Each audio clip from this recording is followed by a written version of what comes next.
vers vous. On revient vers vous. On revient vers vous. On revient vers vous. On revient vers vous. On revient vers vous. On est dans un très beau bureau, le bureau d'une présidente, directrice générale qui vend des bijoux. Les bijoux d'une marque qui est Fred. On est avec Nathalie Bader. Bonjour Nathalie Bader. Bonjour David. Je suis rentrée dans une grande marque de luxe qui commence par un C et qui se termine par un L.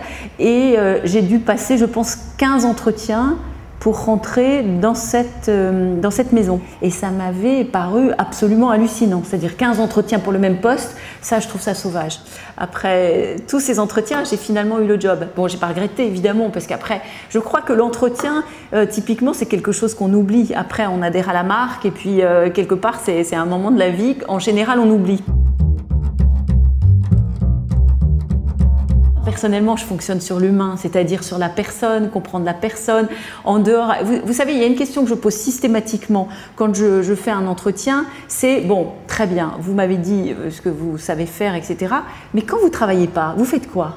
Parce qu'ils viennent à un entretien avec l'idée qu'il faut montrer qu'on travaille tout le temps, qu'on fait que ça dans la vie et que c'est ça qui est surtout très important.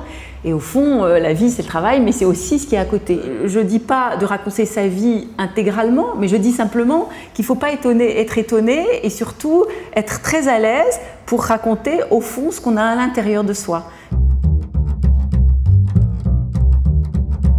La lucidité par rapport à son parcours et par rapport à ses forces et ses faiblesses, c'est un élément absolument capital et je trouve que c'est aussi très rassurant pour un embaucheur ou pour un recruteur. C'est très rassurant d'avoir des gens qui se connaissent sans afficher trop d'assurance, mais juste dire « moi je crois que ça, je sais plutôt bien » et ça en revanche, si vous m'attendez là, je ne serai pas forcément la personne qu'il faut. Des gens qui ne sont pas snobs, des gens qui sont tournés vers les autres. Je cherche plus des personnalités que des gens qui ont déjà fait ce que je vais leur demander de faire. Voilà. Il y a tellement de critères qui font le choix qu'on ne peut pas s'arrêter justement et heureusement, uniquement sur le critère de la beauté ou de la mocheté. Le soin, l'allure n'est pas la beauté, au contraire. Et je trouve qu'il n'y a rien de plus triste qu'une belle personne qui n'est pas soignée ou qu'une belle personne qui n'a pas d'allure. En revanche, c'est beaucoup plus intéressant d'avoir en face de soi une personne qui a des imperfections, mais qui est soignée et qui a de l'allure parce que de l'énergie et une sorte de regard comme ça sur les choses. Donc il y a évidemment pas que l'apparence et c'est la personnalité qui fait plus que l'apparence. C'est les gens qui se croient obligés de répéter leur CV, mais avec voilà, et on passe parfois un quart d'heure tous les 5 ans. Et parfois, quand les gens ont un long CV, c'est long. Je pense important d'avoir une vision synthétique de son parcours pour pouvoir aborder des choses plus intéressantes que juste répéter ou annoncer son CV. Donc ça m'agace. Oui, ça m'agace.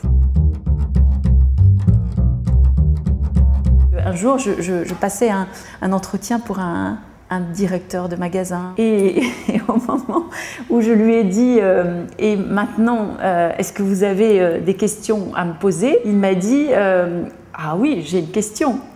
How much ?» Sa question était peut-être pertinente, sauf qu'elle était extrêmement mal placée dans notre conversation. Elle était extrêmement mal formulée, parce que la poser en anglais, c'est juste ridicule. Vous voyez ce que je veux dire?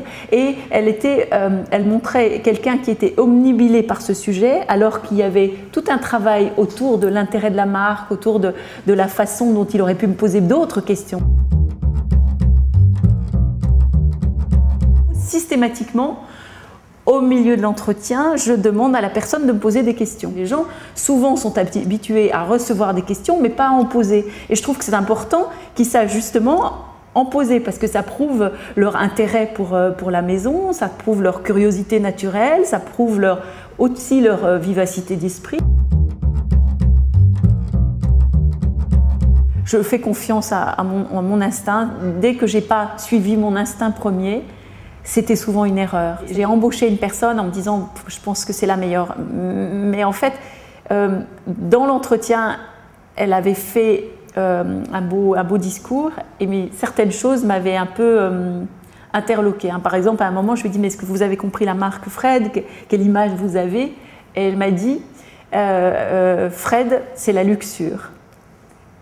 Et c'est très drôle parce qu'en réalité, elle ne voulait pas du tout dire ça. Évidemment, c'était une faute de français flagrante. Mon premier avis était de penser que ça ne devait pas être la bonne personne. Et après, en raisonnant, je me suis dit oui, mais j'en ai vu 4 ou j'en ai vu 5 et c'était quand même la meilleure de toutes. Et je pense que j'aurais dû voir la 7e.